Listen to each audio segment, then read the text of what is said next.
औरंगजेब काही साधा सुद्धा माणूस नव्हता.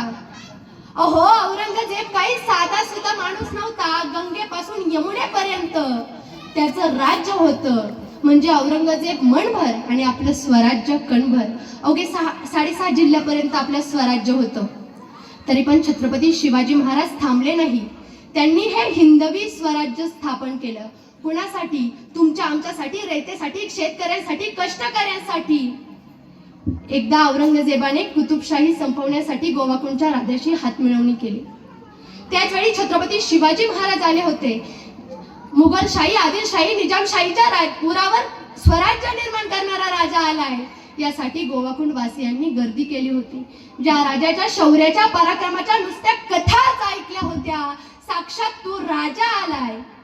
राजांसोबत होते येसाजी कंक, सूर्याजी मालुसरे, सूर्याजी जेथे.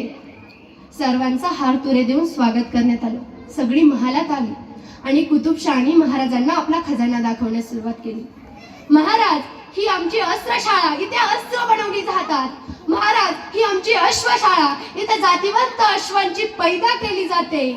आणि हसतच कुतुबशाही महाराजांना एक प्रश्न विचारला. महाराज, आपकी शाही फौज देखकर हमें बड़ी खुशी हुई, लेकिन उसमें बड़ी बात है कि मैंने आपके फौज में कहीं हाथी नहीं देखा.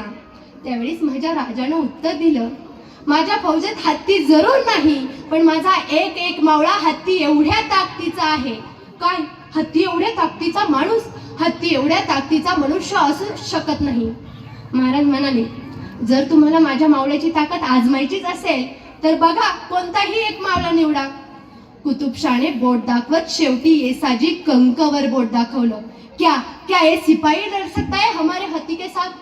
क्यों नहीं? महाराज म्हणाले. झुंजेचा दिवस ठरला.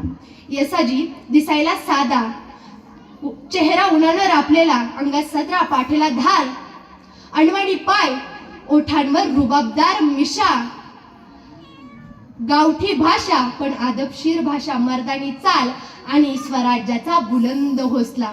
येसाजी पटांगणात आला. शामियाण्यात बसलेल्या महाराजांना त्यांनी झुकून मुजरा केला. तसा कुतुबशाहचा साखर दंडाने बांधलेला हत्ती पटांगणात सोडण्यात आला. हत्तीची नजर येसाजीवर पडली. हत्ती येसाजीवर चाल करून गेला. येसाजीनं डाव्या हात उलखवण्यात येत बाजूला झाला. पुन्हा हत्ती येसाजीवर चाल करून गेला. पुन्हा येसाजी बाजूला झाला. खरं तर येसाजीच्या पाठीवर वार करून त्याला मारणं, खरं तर हत्तीच्या पाठीवर वार करून त्याला मारणं हे येसाजीला सहज शक्य होतं, पण त्यांनी तसं केलं नाही. अंगात गरुडाची चपळ, नजरेत गरुडाची नजर. तसा येसाजी हत्तीवर चालून गेला आणि इकडं कुतुबशाहला घाम फुटला. हत्तीनं येसाजीला सोंड्यात पकडलं, वड फेकलं. तशी येसाजीने हाताची तलवार घेतली. येसाजीनं हत्तीच्या सोंड्यावर वार केला. तो वार इतका